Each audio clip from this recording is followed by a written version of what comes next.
Hello, and welcome to another Reigate Maths video.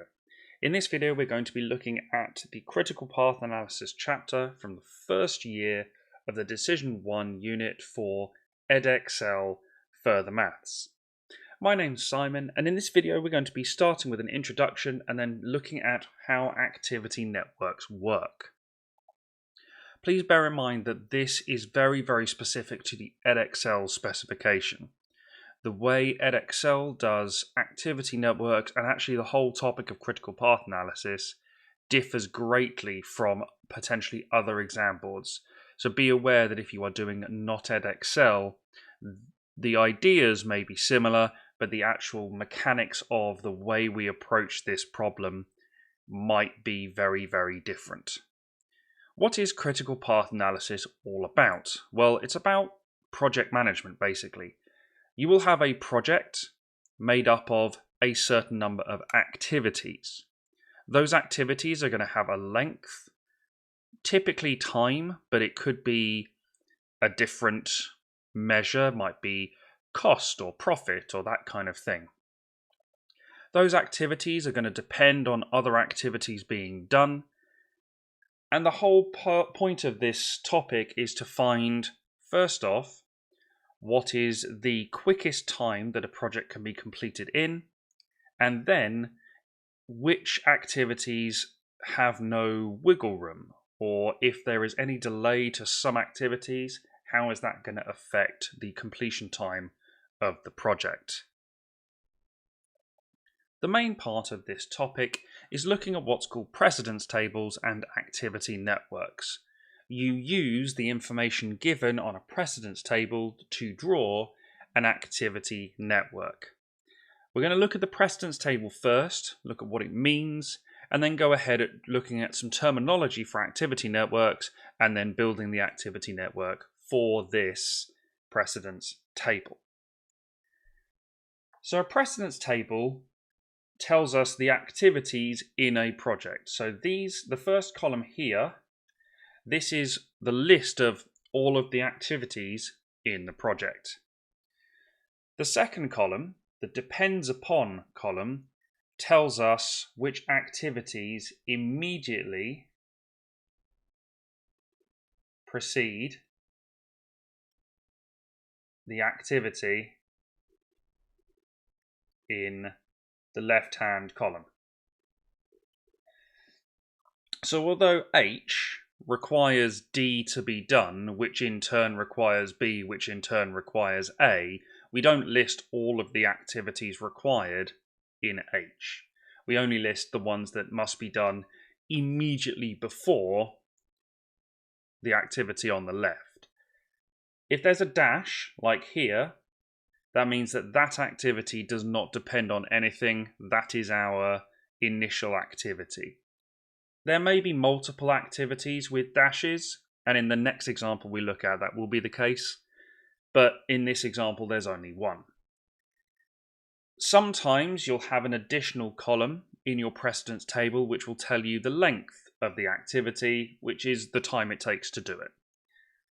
That will often also be communicated on the activity network as well, either when it's given to you or when we draw it.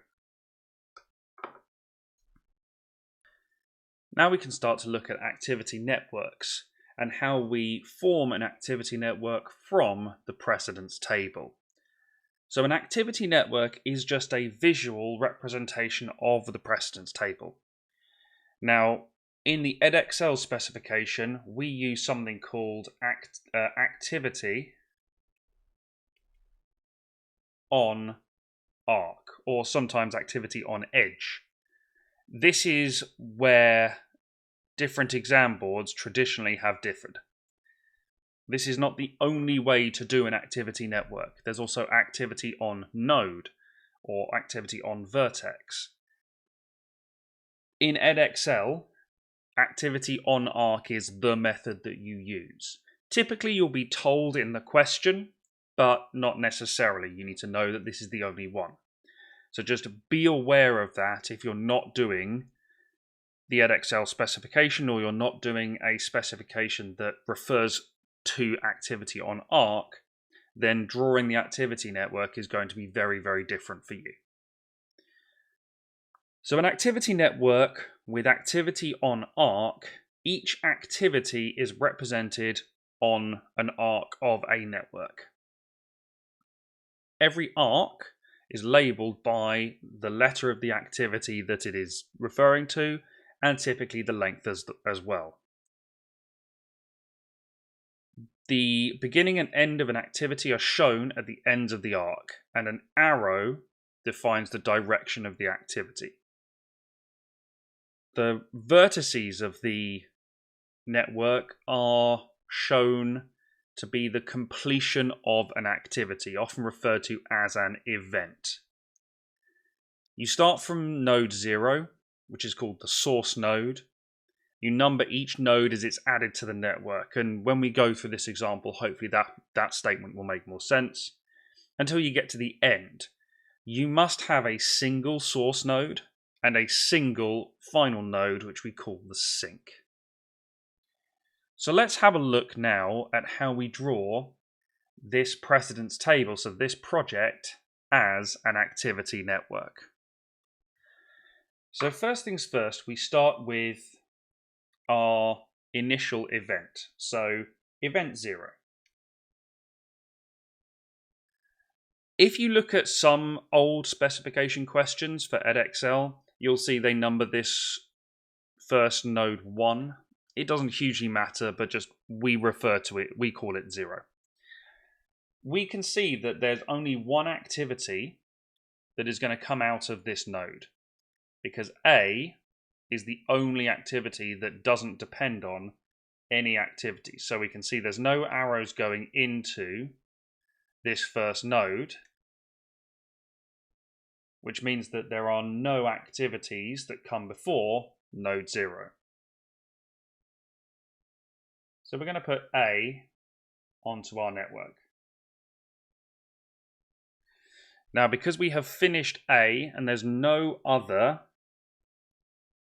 paths that go from 0 to 1, we put our circle at the end of A, and this is our first event. We can now see that there's one activity that requires A to be done, which is B.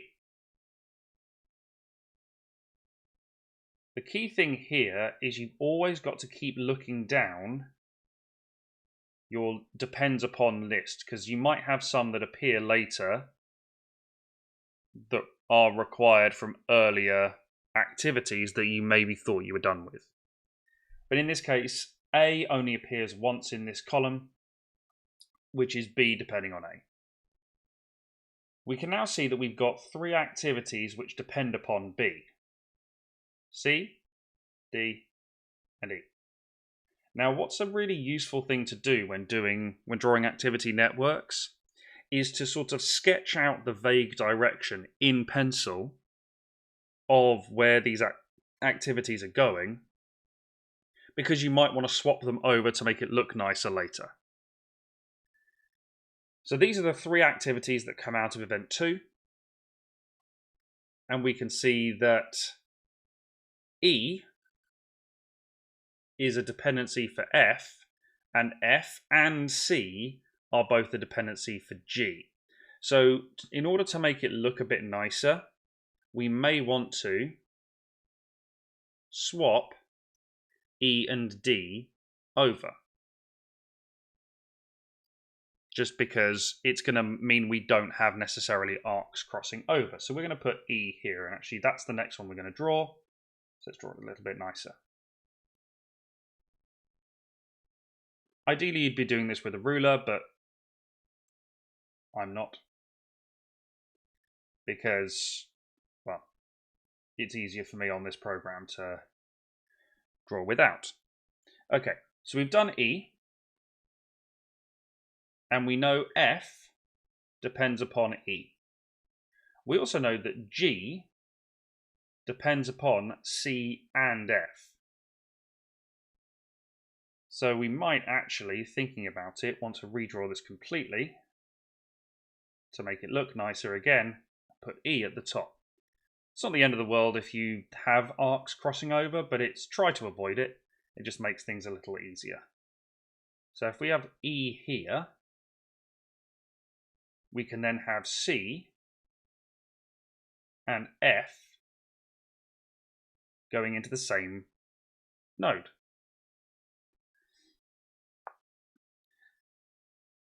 We can see that H is going to depend on D and G.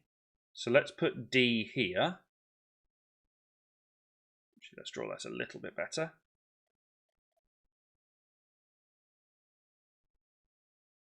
So we're going to put G here.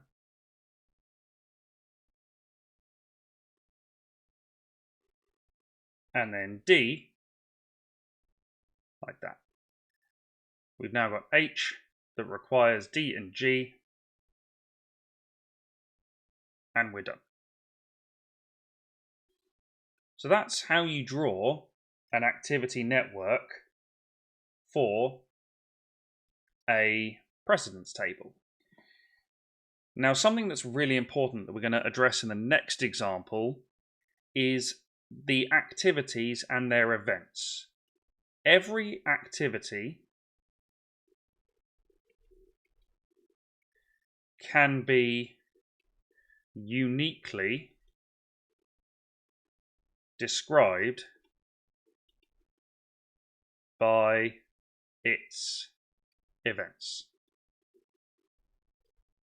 So, for example, F is the only activity that joins event 3 and 4. C is the only activity that joins 2 and 4, and so on. There is no other activity that joins events 3 and 4. You might get a precedence table where you would have to draw multiple edges. So notice how this is a simple graph or network. Activity networks must be simple because every event must be uniquely described by its events. So you can never have multiple edges.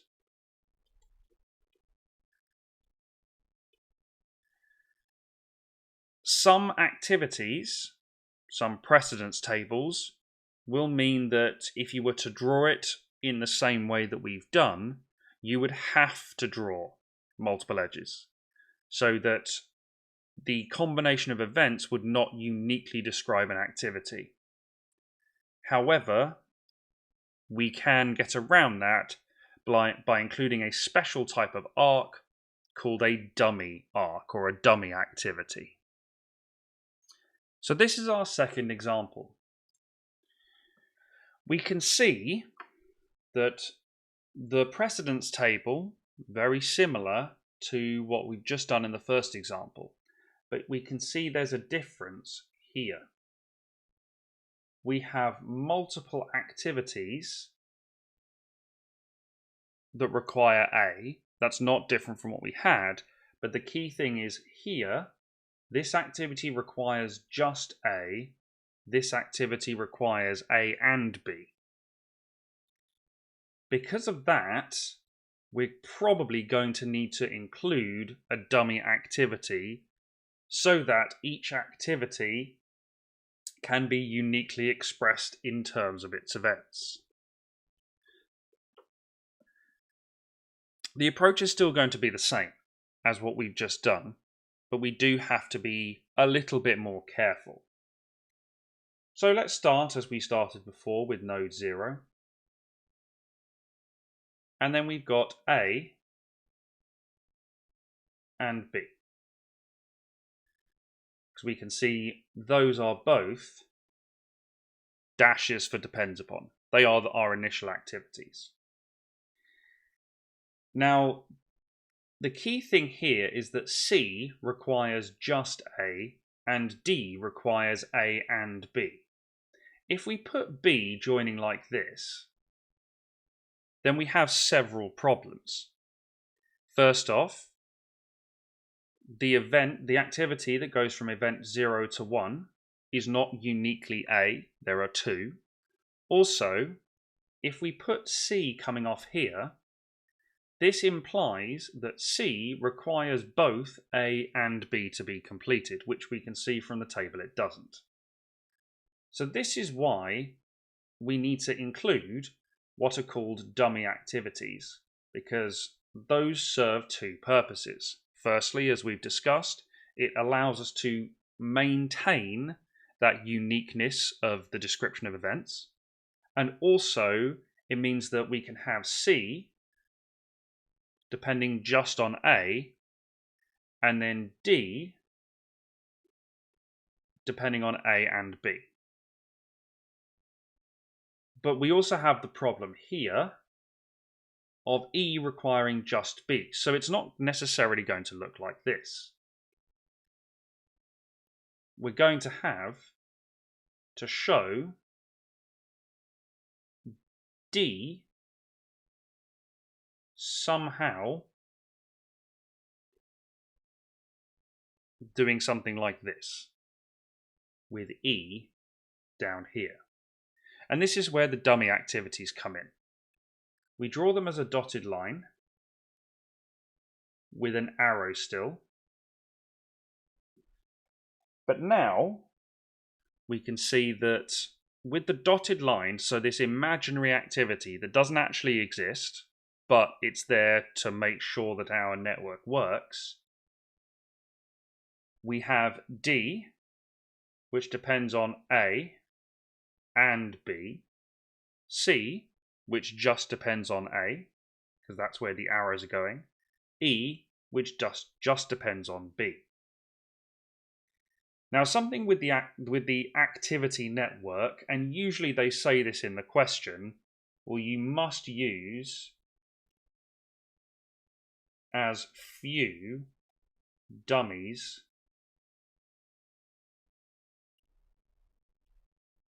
as possible. Because you could put just dummies all over the place, but it makes it confusing. So the idea is you want to use as few as possible. So let's keep going with this. We can see here that again, because G requires C, D, and E, F requires just C, H requires just E, we're going to need some more dummy activities. So let's tidy this up a bit. We're going to have C coming there. We're on event 4. And so F is going to come off in this direction because F requires just C. Same thing down here with E.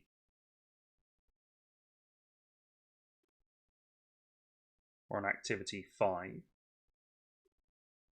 And H coming off here.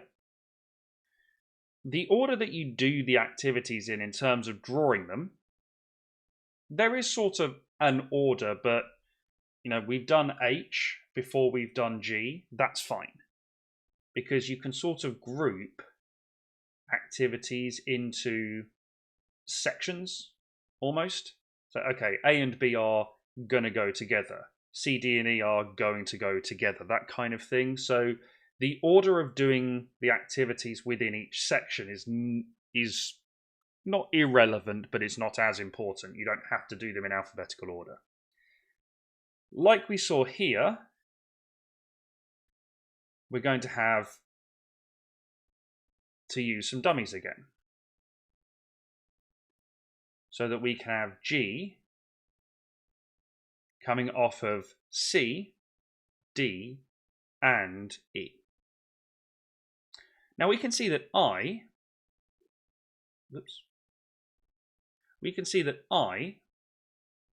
needs all 3 of these activities to be done, but nothing else depends on F and H.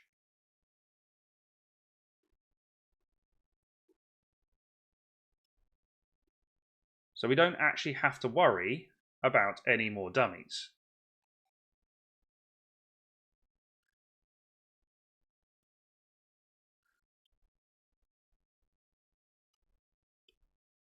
Because we can have more than one edge going into an activity and not need a dummy. That's fine. But what we can't have is multiple edges. This is the activity network for this precedence table, for this project. And we can see we've had to use 4 dummies. As I said, sometimes in the question they will say using as few dummies as possible. If they don't say that, that's what you should assume. But sometimes they will tell you the number of dummies to use. They will say using exactly, in this case, 4 dummy activities. What we're going to do next, in the next video, is look at what happens when we know the lengths of each of the activities. So how long each activity is going to take to complete, and thus be able to work out how long the project is going to take. But that requires us to have or be able to draw a good activity network. Thank you for watching.